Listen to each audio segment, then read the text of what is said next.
भीमराव अंबेडकर जी के चरणों में समर्पित पुष्प के लिए इतना समय निकालने के लिए बहुत बहुत बधाई कि आप हमारे जो प्रणेता रहे हैं, हमें जिन्होंने इतनी शिक्षा दी आगे बढ़ने की, उनके लिए अगर हम समय निकाल रहे हैं और अपना योगदान दे रहे हैं तो सबसे पहले तो आप लोग अपने लिए जोरदार तालियां बजा दीजिए। बहुत शुक्रिया, बहुत धन्यवाद। और मैं आज यहाँ उपस्थित हुई हूँ भीमराव अंबेडकर जी की महापरिनिर्वाण दिवस के उपलक्ष्य में। मुझे आदरणीय रितु मैडम ने आमंत्रित किया। मैं लेखन करती हूँ, मैं कविताएं, गीत, गजल और अनुच्छेद, निबंध और आर्टिकल्स लिखती हूँ। मैंने पिछली कई तारीख पर जब संविधान दिवस था एक आर्टिकल लिखा। मैम मेरे पेज को, मेरे इंस्टा को, सोशल मीडिया को फॉलो करती हैं, उनको वो आर्टिकल बहुत पसंद आया और उनकी तरफ से ये आमंत्रण मुझे आया कि मैडम मेरा ये कार्यक्रम है, उसमें आप जरूर आए, आप आमंत्रित हैं। और जनमानस के सामने वो आपकी जो शब्दावली आपने लिखी है, बाबा साहब को समर्पित की है, वो आप सब तक पहुंचाएं। तो आप सभी का आशीर्वाद चाहूंगी। मैं एक वक्ता के रूप में आज यहाँ उपस्थित हूँ,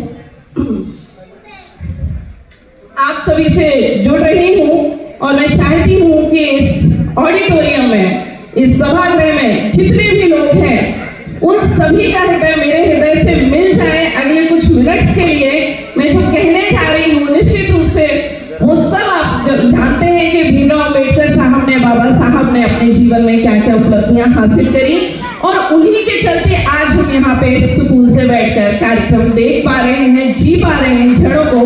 तो एक बार जोरदार तालियां बाबा साहब के चरणों में समर्पित करते हुए मैं शुरू करती हूँ अपनी ही लिखी 4 पंक्तियों से इस अनुच्छेद को, इस आर्टिकल को शुरू करने जा रही हूँ कि काफिले के इंतजार में ना वक्त बर्बाद कर, काफिले के इंतजार में ना वक्त बर्बाद कर, अपने हिस्से की खुशी को पहले आबाद कर। खड़े रहने से बेहतर है मुसलसल चलना, खड़े रहने से बेहतर है मुसलसल चलना, तू जुगत के इंतजार में न खुद को नाशाद कर। चलिए इन्हीं पंक्तियों के साथ मैं जो आर्टिकल पढ़ने जा रही हूँ, ये मेरा स्वयं का लिखा हुआ है, स्वरचित है। चूंकि इसका शब्द संयोजन और शब्दावली आदरणीय रितु मैडम को इतनी पसंद आई कि उन्होंने कहा आप सेम वही आर्टिकल वहां पे पढ़ें और जनमानस तक पहुंचाएं। तो इस आर्टिकल का नाम है तारीख। तारीख 26/11/1949 एक तारीख आई थी, 26/11/2008 एक तारीख आई थी और जिस तारीख में मैंने इस आर्टिकल को लिखा वो तारीख थी 26/11/2025। कितने ही नए साल आते हैं और चले जाते हैं, कितने साल कैलेंडर में बदल जाते हैं। साल बदलता है, महीना बदलता है, दिन भी बदलता है, प्रतिदिन, प्रतिपल, हर पल, क्षण बदलता है, पर नहीं बदलती तो मानव जीवन की मानसिकता।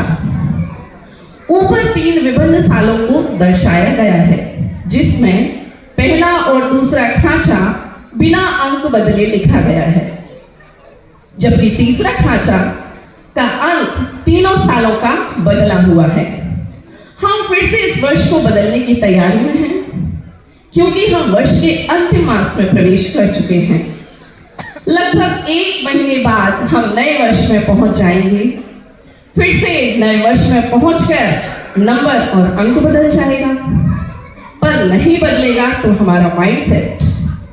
हालांकि हिंदी आलेख में माइंडसेट जैसे शब्द का प्रयोग करते हुए मुझे झिझक हो रही है, किंतु आज की पीढ़ी तक अपनी बात को सरलता से पहुंचाने के लिए ये टर्म प्रयोग में लाना मुझे भाषा का सरलीकरण लगा।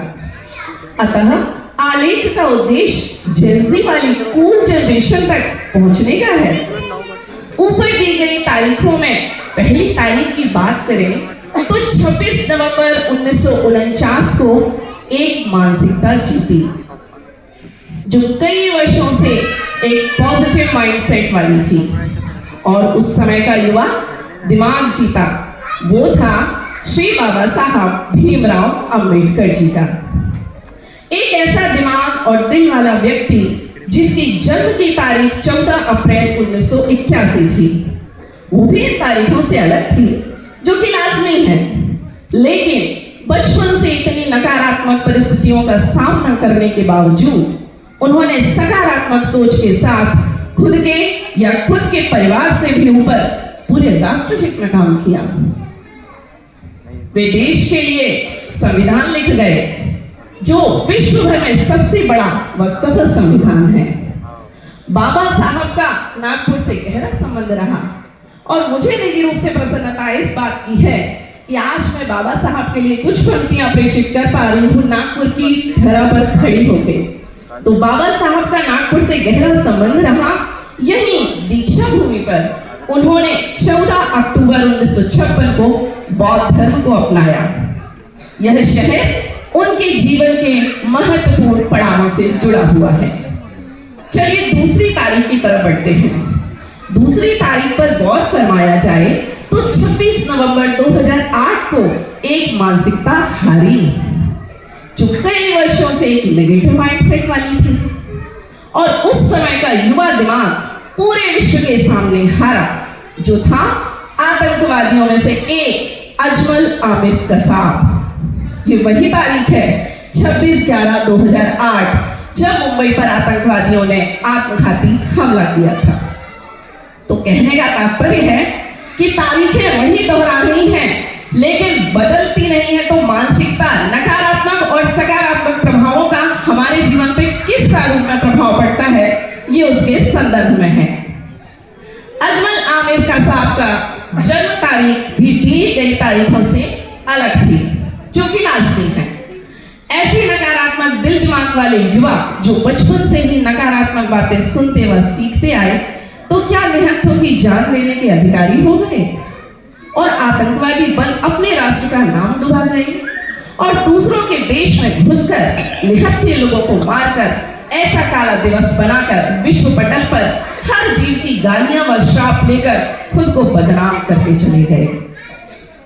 एक तारीख आज की है जिस दिन मैंने ये आर्टिकल लिखा, ये उस दिन की तारीख है कि एक तारीख आज की है 26 नवंबर 2025। ऊपर दी गई तारीखों में परिवर्तन हुआ पर मानसिकता में शायद आज भी कुछ खास परिवर्तन नहीं हुआ। कई दशकों का अंतर है पर दुख है कि मानसिकता में कोई खास सकारात्मक अंतर नहीं आता।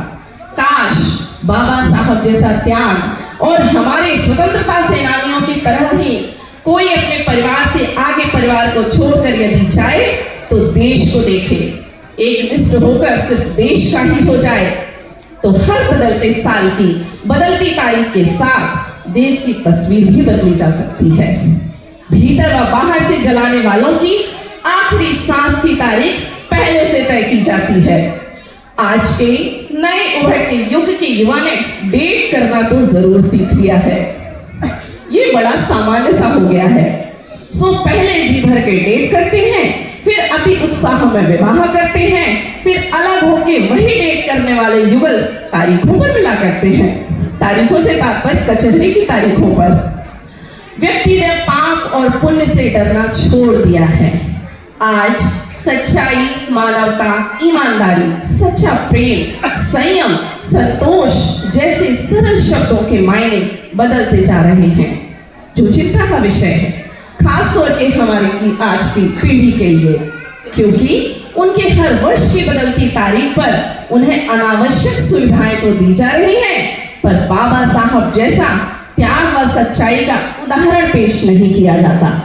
अतः तारीखों को शुभ बनाने के लिए भूतकाल से सीख लें, वर्तमान में धर्म से चले और भविष्य की तारीख जरूर हमारा और देश का उत्तम निर्णय करेगी। जय भीम, जय भीमराव, जय संविधान, जय जय